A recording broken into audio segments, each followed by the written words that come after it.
Good morning, my dear brothers and sisters. Today, our readings speak of the gift of the law of God.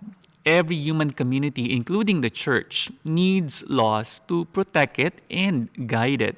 Rightly understood, the law provides a kind of school, a type of program for the formation of people. As they say, good laws serve as good teachers. So when God formed His chosen people, it was necessary to give them laws so that they would know who they were and how they ought to live. Moses, to whom the Ten Commandments were given, urged them to observe the Lord's laws very carefully, both for their own good and for the glory of God among the nations of the world. But in our gospel today, Jesus suggests a higher form of living according to the law. He emphasizes that the law, that is, the Ten Commandments, is to be transcended to a higher level and never to be downgraded in any way. Why? Because up to the time of Jesus, perfect observance of the law focused on external observance. Case in point, the law lays it down that the Sabbath day is to be kept holy, and that on it no work is to be done. No doubt, that is a great principle. That is from the Ten Commandments, a great commandment. But the Jewish legalists had a passion for definition. So they asked, so what is work? All kinds of things were classified as work. For instance, to carry a burden on the Sabbath day is to work. But next, a burden has to be defined.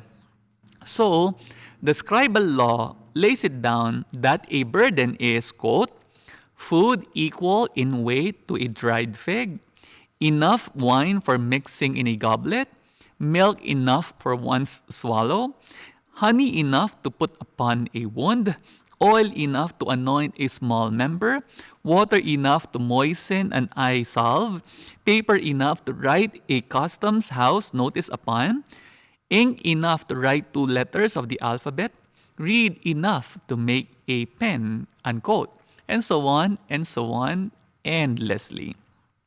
So they spend endless hours arguing whether a man could or could not lift a lamp from one place to another on the Sabbath, whether a tailor committed a sin if he went out with a needle in his robe, whether a woman might wear a brooch or false hair, even if a man might go out on the Sabbath with artificial teeth or an artificial limb, if a man might lift his child on the Sabbath day.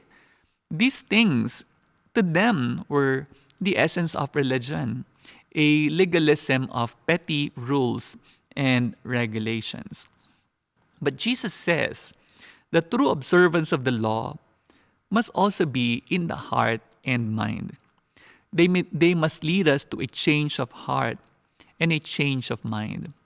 Jesus does not intend to abolish the law, that is the Ten Commandments. He respects that. But He comes to teach us that we fulfill them, that we bring it up to a higher level and fulfill them and allow it change our hearts. Even today, friends, we can also become so obsessed with external observance of church laws and regulations. While they are good, obsession of them may tend us to forget the true essence of these laws.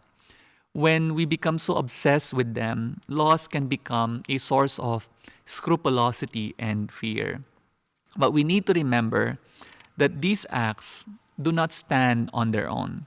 And they only have meaning if they allow us to have a deeper relationship with God. They only have meaning if they lead us to conversion of the heart and of the mind. They only have meaning if we discover that behind these laws is the law of love. Because in fact, in all things, our ultimate law must always be the law of love. Amen.